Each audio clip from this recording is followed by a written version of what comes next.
Today on the official Marvel podcast, we're talking Stunts with Marvel Studios' Deadpool and Wolverine second unit director, George Cottle.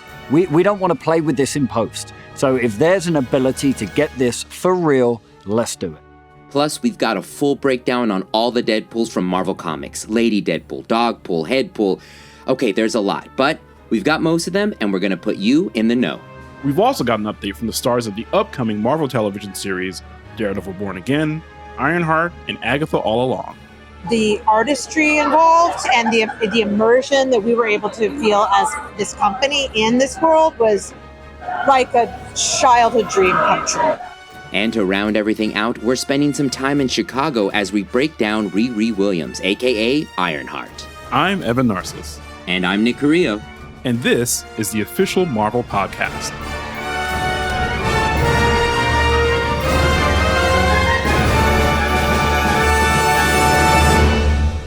Nick, can we talk about how packed these last few weeks have been? First, it was the release of Deadpool and Wolverine, then San Diego Comic-Con, and now we have D23, the ultimate Disney fan event this weekend.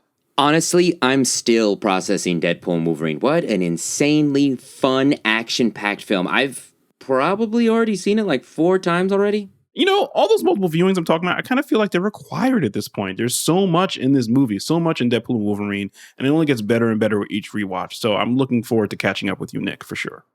And one of my favorite things we get to do on this podcast is chat with some of the folks who've actually worked on it. It's really given me a much deeper understanding and appreciation for how much work went into this movie.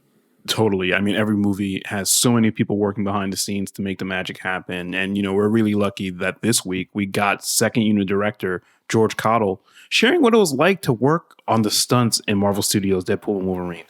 And despite having worked on previous superhero films like Spider-Man No Way Home, he says this time it was a lot different. I mean, as soon as you're on a R-rated movie with regards to action, any normal Marvel movie, it's kind of, you have to, how many headbutts you can do, or how much blood you can see, or, we can get away with one F-bomb in the movie, or whatever it is. And then you walk onto this set, and it cracks me up. Like, just try not to crack up on set is the hard, because every time it's different. So you don't know what's coming. So to hold it together when you're trying to be professional about what's going on is tough. But outside of trying to keep it together around the film's director Sean Levy and star Ryan Reynolds, George says that from the beginning, the objective for this movie was to capture as much of the action in camera as possible. And that really took the stunts to new heights. We don't want to play with this in post. So if there's an ability to get this for real, let's do it. Having the ability to put real pyro in there, real, blanks, and the energy that brings and translates into the performers in that world, it just helps step it up to the next level. And Ryan especially has been like, no, let's do it. If we can do this, let's get it in camera, let's have the action, and let's get it done. So that has been huge and so exciting. You know, obviously they don't do all the stunts themselves. And when it came to casting the stunt doubles for this movie, George was fortunate to get both Ryan Reynolds and Hugh Jackman stunt doubles, Alex Kitchkovich and Daniel Stevens, from their previous movies. So I had Dan, who's been with Hugh for many years. I think Dan's been Wolverine 4 or 5 times now. And Alex was Ryan's double on the first 2 Deadpools. So that was huge for me to bring them on board and be like, right, what do they like? What do they don't? What do they love? What do they not want to do? So we already had a really great platform to build from, but we knew we had to step it up in this one. So having those 2 on board, having a great stunt team on board, only helped with the collaboration. As for that collaboration, George says that that's the most important part of the process. We have a lot of team meetings very early on where we're like, okay, geek out. Let's talk about this. On a Friday afternoon, we'll go for lunch and then we'll come back here, sit around a table and be like, okay, hit me. What are the iconic moments? Another thing I've loved so much about this movie is there's no happy accidents. Every moment where you watch it and you're like, that is so cool, has been thought about, planned to perfection. And it just plays. It just lands every time. The fight team that I've had have just been the most incredible bunch, and they have really brought it. And I gave them free rein. And I'm like, go nuts. Just go nuts. And then we can always rein it back in. And there were a few times when we went a little bit too far, but for the vast majority, it all stayed in. I mean, there's definitely this idea of, we'll block it at half speed so we know where everybody is. Then we all step out the way. We watch the camera, and you wouldn't want to get hit by this thing. Like, it is cooking around around the perimeter of the action. And then we bring the guys in and we block the first couple where the guys watch the camera the whole time so nobody gets hit by it. And then we go for it. And then after take one, we're like, okay, Alex, we're going to move you over here, this guy here, we're going to move. And you just keep going and moving the pieces of the puzzle until it all fits together. And at the end of the day, George is just as hyped as everyone else about this movie. Every day I walk to set and see my name on a clapperboard, I'm like, I mean, come on. I mean, it's just, I pinch myself every single day. It's just, I feel so lucky. From the fighting to the talent to everything that has been brought to this movie, I think this is going to stand the test of time for sure. I am so proud and so fortunate, and I feel so lucky to be a part of this movie. I'm telling you, people, George is not overselling it. You are going to want to see these fights. They're intricate and amazing and so much fun. Marvel Studios' Deadpool Wolverine is out now in theaters, so make sure you grab your tickets and see it as many times as you can. It's so much fun. Now, if you were paying attention to the final Deadpool and Wolverine trailers, you might have noticed a few wild, different Deadpool variants. Right, and we're not going to spoil anything for you if you haven't seen the movie yet, but we are going to run down a list of most all of the Deadpools from the comics. And to help me do this, I've invited my friend and fellow co-host of the official Marvel podcast, Quinn Lamar, to join me. Take it away, Nick and Quinn. With the release of Marvel Studios' Deadpool Wolverine, we thought we'd talk through all of the Deadpool variants from the comics. Yeah, and then we thought, that's impossible. It's like buku Deadpools. Way too many, trust me. So today, we're going to talk about the big ones, and throw in a few of our favorites. Most of the Deadpools from across different comic universes have very similar powers. They have regenerative healing, super fast reflexes, and varying levels of sanity. A couple of them even know their characters in comic books, which is why our Deadpool on Earth 616 is always breaking the fourth wall. And a lot of them are also members of the Deadpool Corps, which is a group of Deadpool variants from the comics. And just like the Earth 616 Deadpool we know and love, it's not always clear whether they're the good guys or the bad guys. Speaking of, let's talk about one of the founding members of the Deadpool Corps, Wanda Wilson, a.k.a. Lady Deadpool.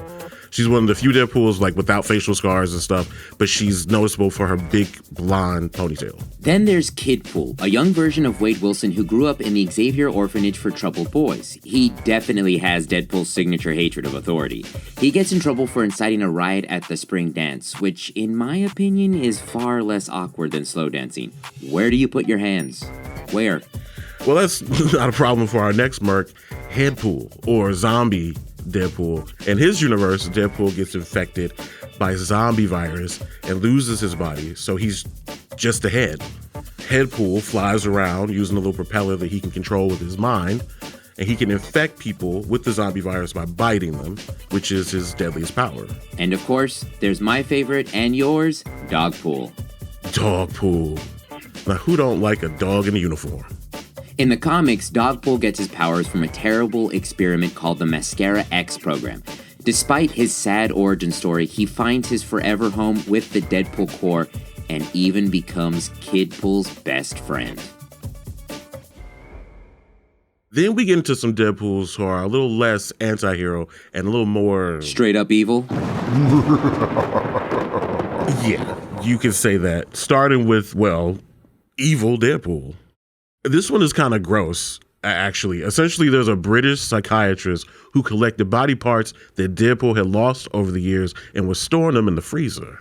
It's nasty. That is nasty. That's why when Deadpool found out, he threw all the parts away, but thawing them out caused them to fuse together to create a really creepy, really powerful Deadpool Frankenstein. I will say one cool thing about this Deadpool is that each part is wearing a different Deadpool costume. Okay, moving on to a Deadpool that doesn't involve the word parts. Let's talk about Dead Man Wade. He wears a different suit than our Deadpool. He has like no mask, very scar face. He wears goggles. He's obsessed with pain, and he's killed a lot of innocent people. And he once said, and I'm quoting him here, "I am a nice man. I am. I just don't want people to be alive. That's all." Well, that's one philosophy. And they just keep getting scarier. Next up is Dreadpool. Well, he's not actually called that in the comics, but he's genuinely so bad that here in the real world, we call him Dreadpool. Think of him as Deadpool with ennui. We're talking full existential crisis here. That's complicated. I'm into it. You know how the 616 Deadpool is aware that he's in a comic book? Well, Dreadpool is too. And he believes that the only way to ease the suffering of non-existence is to kill everyone. And boy, does he try. He kills a bunch of Marvel heroes in the alternate universe. And once he's done there, he takes it even further. He's murdering people and characters from stories he's not even a part of, like Sherlock Holmes mysteries, classic fairy tales. He is on a tear. You know what? I'm getting a little scared, so I think that's enough of the evil ones. Let's move on, because there are a ton of other Deadpools who appear briefly in the Marvel Universe. There's a version called Major Deadpool who serves as a loyal soldier in S.H.I.E.L.D. And then there's the Deadpool kid, also called Cowboy Deadpool, who wears a cowboy hat and boots and a bandana over his face. How the West was guns? That's so stupid, I'm going to have to laugh at that. There's also a version who becomes a pacifist and wears a long gray cloak and hood. Motorpool, the Deadpool Corps' mechanic who works on their spaceship, which is called the B. Arthur. Classic. Golden Age Deadpool, Wade Wheezy Wilson, who wears a gas mask. Chibi-Pool, he's cute and tiny and drawn in the chibi art style. And as if things couldn't get any cuter, Baby Pool. A baby in a Deadpool suit. There are Deadpool animals like Birdpool, Pandapool, Sharkpool, Squirrelpool, and a Deadpool with a beard made out of bees for some reason. No, not the bees. Not the bees. There are also Deadpool variants of a lot of our favorite Marvel characters like Wolverine Pool, Hulk Pool, Hawkeye Pool, Groot Pool, Venom Pool. And Gwenpool. Well, kinda. Gwenpool is technically not a Deadpool, but a girl named Gwendolyn Poole from the real world who gets sucked into the Marvel Universe. She does wear a remarkably Deadpool-ish costume, though, so we thought we could give her an honorable mention at least. While the Marvel Universe has more Deadpools than you can shake a katana at, almost every Deadpool variant can be found in just a few runs of comics. If you want to read the word Deadpool as many times as you heard us here say it in this segment, you can check out Deadpool Kills Deadpool from 2013 and the Deadpool Core series. Now, no need to go hunting for those books. We'll put the reading list at the link in our description. That link will also bring you to an article on Marvel.com where you can see pictures of the Deadpool variants we covered here. You know, after talking about all these alternate Deadpools, like, have you ever thought about maybe there's a Nick Pool out there and maybe a Quinn Pool somewhere? I 100% believe that there is a Nick Pool and a Quinn Pool out there, and they are hosting a podcast together with katanas and guns and knives. And it's a blast, and they're having a good time. Love it. I love to see myself in that suit, honestly, like, you know, that nice, tight, form-fitting situation, lift and separate and all that goodness.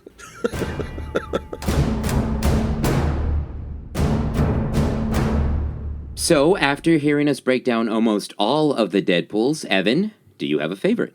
Definitely Deadpool. Definitely a Deadpool. Ah, so the concept of Deadpool, I like that. That's different. That's out there. Most people would probably go with traditional lady pool. I'm going to have to say I'm a huge fan of head pool because I love zombies, and any zombie that's just a floating head going around biting people is just A-okay in my book. Now, on the Marvel television side of things, we do have a few small updates from some of the most anticipated series coming to Disney+, including Daredevil Born Again, Agatha All Along, and even Ironheart. And to kick things off, let's hear what Daredevil Born Again star Charlie Cox had to say about returning to the titular character alongside his co-star Vincent D'Onofrio. We've been good mates now for 10 years, and so and during the time that the show wasn't on, I was convinced it was over. Like, we'd moved on, and Vincent would call me and say, no, trust me, they're going to bring it back. And I'd get off the phone and think, poor guy's delusional. Like, it's never going to happen. So it's pretty surreal to be stood here, almost, I guess, 5 years later since we wrapped the last season of the previous iteration. We also got a chance to hear from Agatha All Along star Kathryn Hahn on what she's most excited for fans to see as she returns as Agatha Harkness. Well, there's so many things, but what just popped in my mind is the fact that there's so little CGI in this. And so just the artistry involved and the immersion that we were able to feel as this company in this world was like a childhood dream come true. It was like a delight to be able to be in that kind of artistry, that kind of a set. These kind of costumes, like everybody, hair, makeup. It takes a village to build each one of these peeps, and we had really amazing village of artists. Yeah. Plus, we also have an update from the star of Ironheart, Dominique Thorne, who plays Riri Williams, aka Ironheart. The last time we saw her character was in Black Panther: Wakanda Forever, and according to her, the transition from that movie to the Ironheart series has been a whirlwind. We actually went straight from Wakanda Forever into filming the series. I was very grateful for that. A very smooth transition, but this was definitely my first time doing the deep dive into the character after sort of showing her to the world. So that was new for me, but it was fun ultimately. I think it's safe to say the things that happened in Wakanda definitely required a lot of self-reflection. If you start an interspecies war, we might all encourage each other to take a breath. And so I think we can say that she's definitely taking that to heart and just sort of considering what it means to show up in this world and in this space the way that she does. Hopefully not too long of a breather, though, since she'll be up against a new foe known as the Hood, a.k.a. Parker Robbins, and played by Anthony Ramos. He's amazing. He's incredible. He's the coolest villain in Marvel history. I'm excited for the Hood and Riri Williams face-off. It's a really cool build-up to that in the story, and it's a really intense rivalry that we have, and I'm just really excited for people to see all the layers, especially in Parker. I think Parker's a very complex guy, and we really worked hard to make him a dynamic character. It's really cool to hear Anthony Ramos be so excited to play this really intense supervillain character of the Hood. I'm really excited for Ironheart. I think it's going to have a different energy than some of the other Marvel shows that we've seen. It's filmed in Chicago. I think crucial scenes were taking place in that iconic city. And, I think Dominique Thorne brings this great mix of intensity, humor, and just really great poise. I love the way she played the character in Wakanda Forever. I can't wait to see what she does on the series. What about you, Nick? I'm super excited to see the Hood come to life on live action. And I think Anthony Ramos is going to knock it out of the park. He's great. And he seems like he's having a great time playing that part. Now, if this is the first time you're hearing about Ironheart, or maybe you just haven't read the comics in a minute, I highly recommend you go read or reread the Ironheart series from 2018 by writer Evel Ewing and artist Luciano Vecchio.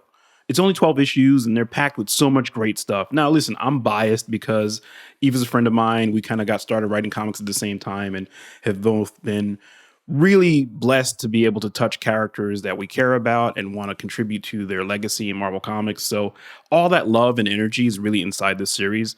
It's a great entry point to get started with not only Riri Williams, but Marvel Comics in general. Absolutely. Though if your to-read stack is already as giant as mine, don't worry. We've got you covered with a full comics refresher on Riri Williams, a.k.a. Ironheart.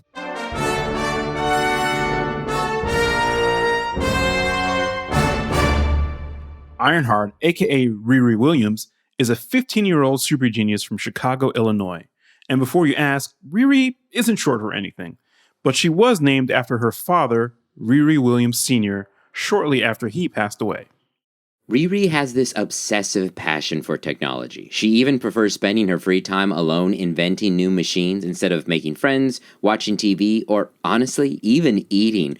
Her mother has to remind her to eat pretty regularly. Before she became Ironheart, she did have one best friend, Natalie Washington. The two became best friends after a curious Natalie stumbled upon Riri working in her garage. They were totally inseparable from then on and did everything together. That is until one unfortunate day, while having a family picnic at Marquette Park in the south side of Chicago, Natalie was caught in the line of fire of a drive-by shooting. And unfortunately, she wasn't the only one. Riri's stepdad was also hit by a stray bullet. Neither of them survived, leaving Riri's mother a widow for the second time and Riri without a father figure and without a friend. So, by the time she arrives at MIT, as a 13-year-old freshman no less, she challenges herself to reverse engineer Iron Man's Mark 41 armor out of sheer boredom. This challenge turns into a full-blown project where she essentially builds her first armored suit. And this initial suit is very reminiscent of Iron Man's first suit. It's big, crude, and overall pretty clunky. That said, the suit does allow her to fly, gives her superhuman strength, magnetic powers, and the ability to contain her enemies within an energy bubble. Right. Though, unlike Tony Stark, who built his first suit in a cave with a box of scraps, Riri was able to build hers in the comfort of her dorm room, with a bunch of materials she'd stolen from all over campus. This, of course, results in a surprise knock on her door from campus security. She doesn't stick around to answer it, though. Instead, she decides to throw on the prototype armor and fly off, effectively quitting school. Yeah, I don't think that's going to get you out of your student loans, Riri, sorry. But look, it's not like she was getting the most out of that MIT meal plan anyway. They don't even have mild sauce like they do in Chicago, so why stick around? Along the way from MIT to her home in Chicago, Riri captures a pair of inmates who escaped from prison. During the action, she damages her armor, but she does make it back home in one piece. After she repairs her suit, takes on some serious training, and learns that some of her heroes were seriously injured during the Civil War II Marvel Comics event, Riri Williams is emboldened to take up the mantle and continue their heroic legacy. So obviously, this means she needs to build a new suit, and this time, Riri builds a sleeker, more powerful suit, complete with a red and gold color scheme. All that was missing was her superhero codename. And I mean, honestly, Riri will be the first to tell you that she's not that great at naming things, so you really can't fault her. The name Ironheart does come to her after she reveals that she's not quite over the deaths of her stepfather and her best friend. Right. And since she's built the armor to protect others from a similar fate, while she herself continues the emotional healing process, Riri takes on the name Ironheart. She's also developed her own AI, one that takes the name and form of her late best friend, Natalie. She's also since joined the teenage superhero squad known as the Champions, and has come to see Miles Morales, Ms. Marvel, and the rest of her teammates as her new best friends. Now, if only she can remember to eat breakfast for once. Writer Eve L. Ewing has arguably spent the most time bringing Ironheart's adventures to life in the comics. Here's my friend, noted Chicagoan, and great all-around person, Eve Ewing, speaking about her approach to Riri Williams.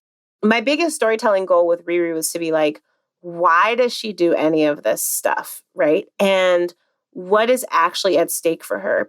And right away, as, you know, a Black Chicagoan, as somebody who has lived the aftermath of gun violence in my community in many different ways, and as an educator, right, who has taught young people who also have lived the aftermath of gun violence in many different ways, I really thought, okay, my biggest question is like, why would a person who lives with her mom alone and who has lost literally like everybody she loved to violence, why would she put on a suit and go out and subject herself to violence and danger? Like, why would she do that? And I needed to answer that question. And I also needed to answer the question of like, where's her people? Like, who are her homies, right? Like, she ain't got nobody? She ain't got no friends? Like, come on now, you know? It's like, who loves her, who rides for her, who checks on her, who checks up on her, who tells her that she is ridiculous and like bogus. And so those were some of the big questions that I wanted to answer. And then I knew that all the other stuff would come, right? And so all the other stuff that happens in the run is kind of, for me, in service of those things. And so the internal world of Riri during this run is like, Riri has PTSD because she witnessed multiple extremely traumatic, violent events as informative years of her life. Riri is very fearful for the same reason, right? And at the same time, she is not only defined by those traumas. You know, one of the critiques that people made on the angry interwebs about the character is they're like, she's so cold-hearted. And I was like, okay, that's what you think. As a Black woman, I can definitely relate to people projecting emotions onto you, like you're angry, right? Or things that you may not actually feel. But I was like, I bet, okay, she's cold-hearted. Like, let's play that up. So she's super awkward. She is cold-hearted because she's very calculating. She sees the world in very clear black and white ways. She has the thing that a lot of kids have if you socialize a young person at a young age by using words like genius, sending them to MIT, then they get certain messages about their own abilities, right? Like, well, I'm right, I'm smart. And that's really complicated in the real world. And so maybe that makes Riri not always good at being a friend or not always good at connecting with other people, especially when you combine it with her vulnerabilities and her fears and her traumas. As Riri Williams' story continued, she quickly got her first solo comic book series.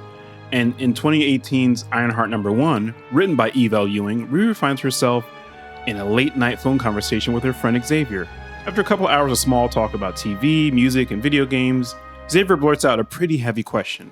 Riri, why did you become Ironheart? At first, she's taken aback, but she thinks about it and responds by bringing up one of the most influential figures in her life and his inspiring words. Riri says, "My stepdad. It's this thing he used to say all the time. Those who move with courage make the path for those who live in fear." He said it constantly. He said his mother taught him that. And I was tired of being afraid. I wanted to fly. Thanks for joining us this week. Keep flying, friends. Next week on the official Marvel podcast, we're joined by stars of Deadpool and Wolverine, Ryan Reynolds and Hugh Jackman. All of it just felt like the right time and culture in the cultural landscape to have these two guys come back together and do a movie that is just an unabashed fastball of joy. In the meantime, if you haven't already, make sure to subscribe to the podcast on Apple Podcasts, Spotify, YouTube, or wherever you listen to podcasts. Evan, have you told a friend about the show? I've told all my friends. Come on, are you kidding me? And I've even told them to rate and review the podcast. Because, it's the best way to help other Marvel fans find the show. That's true. We truly appreciate those 5 stars. That's it for today, though. This episode of the official Marvel podcast was hosted by Evan Narciss and myself, Nick Carrillo, featuring Quinn Lamar. Our producer is Jasmine Estrada. With help from Senior Manager of Audio Production and Development, Brad Barton, and Production Manager, Emily Godfrey. Mixed by Zachary Goldberg. Theme music by Ida Akba. Executive producers are Larissa Rosen and Jesse Berger. Thanks for listening, and we'll see you next week.